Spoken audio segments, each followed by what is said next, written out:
నమస్తే అండి. ఎంతో టేస్టీగా ఉండే పన్నీరు చాలా సింపుల్గా చేసుకోవచ్చండి.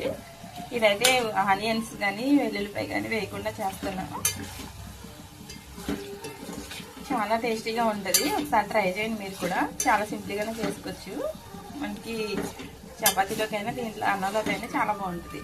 వెజ్ బిర్యానీలో కూడా బాగుంటూ ఉంటుంది. ఒక టమాటాతో చేస్తాను. ఒకసారి మీరు కూడా ట్రై చేయండి.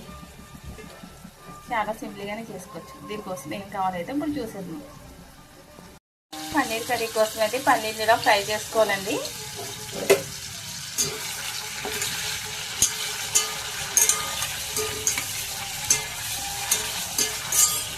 పేస్ట్ కూడా ఆర్డర్స్ పెట్టాను. అంటే మేము ఉల్లిపాయ తినలేదు స్వామి మాలని ఇంట్లో.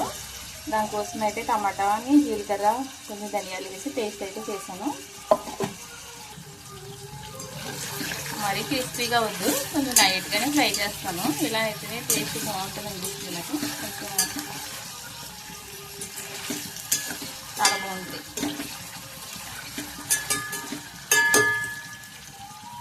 ఇవి ఇలా అయితే ఇలా ఫ్రై అవుతున్నాయి కదా, దీంట్లోకి అయితే 4 పచ్చిమిరపకాయలు కోసుకుందాం. ఇవి అయిపోయినాయి కదండి, ఇవి అయితే తీసేసుకుందాం.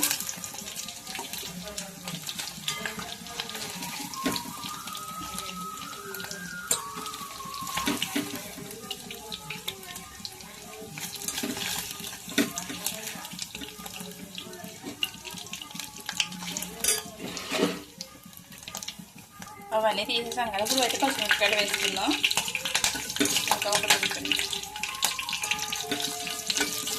ఇవి లైట్గా ఫ్రై అయ్యాక టమాటా పేస్ట్ అయితే దీంట్లో యాడ్ చేసేసుకుందాం. వేగిపోయినాయండి. అయితే నేను టమాటా పేస్ట్ అయితే వేసేసాను. ఇలా ఫ్రై చేసేసుకోనమాట. దీంట్లోని ఉప్పు కారం పసుపు అయితే వేసేసుకుందాం. ఇదైతే ఫ్రై అవుతుంది కదండి. ఇప్పుడైతే దీంట్లోకి ఉప్పు కారం పసుపును ఇవైతే దీంట్లోకి వేసేసుకుందాం. టమాటా పేస్ట్ ఆడినప్పుడే ధనియాలు జీలకర్ర వేసి ఆడాను.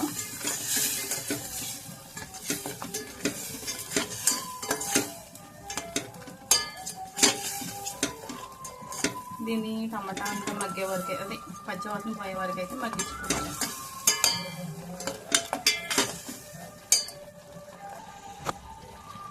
ఉడికిపోతుంది చూడండి నీట్గా. లైట్ వేయలేదు ఇందాక ఇంట్లో, ఇప్పుడు లైట్ వేసినందుకు వెలిగ్గా కనిపిస్తుంది. ఆయిల్ పైకి వస్తుంది కదా, ఇంకా అయితే ఇంకా మగ్గాలి.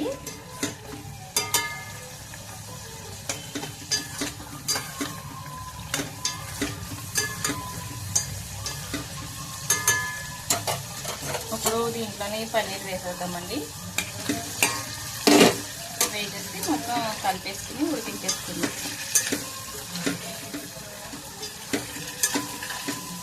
ఉల్లిపాయ వేయకపోతే చాలా సింపుల్గా అయిపోతుంది. అంటే కర్రీ అయితే చాలా తక్కువ అవుతుంది.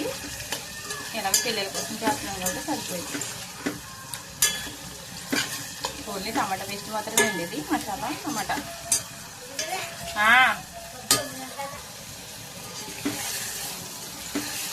ఇలా మగ్గించుకోవాలండి.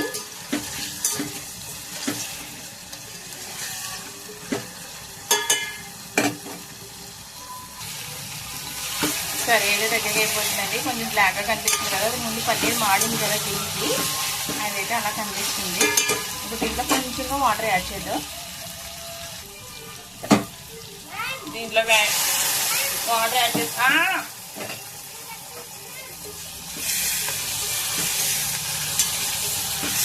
కొంచెం వాటర్ యాడ్ చేస్తున్నాం కదా, మొత్తం ఉడికించుకోవాలండి. పన్నీర్కి మొత్తం మసాలా అంతా పట్టుకి వాటర్ వేసి ఉడికించడం వల్ల అప్పుడు బాగా క్రిస్పీగా ఫ్రై చేస్తే మొత్తం ముందు వాటర్లోనే వేస్తారు. వంట దగ్గర చూసాను, వంట చేసే దగ్గర. దీన్ని ఎలా దగ్గర ఉడికించుకుంటే మనకి కర్రీ అనేది మనకి రెడీ అయిపోతుంది.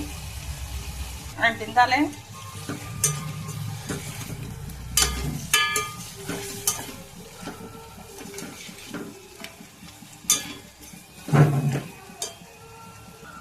మనకి కర్రీ అయితే దగ్గరికి అయిపోయిందండి.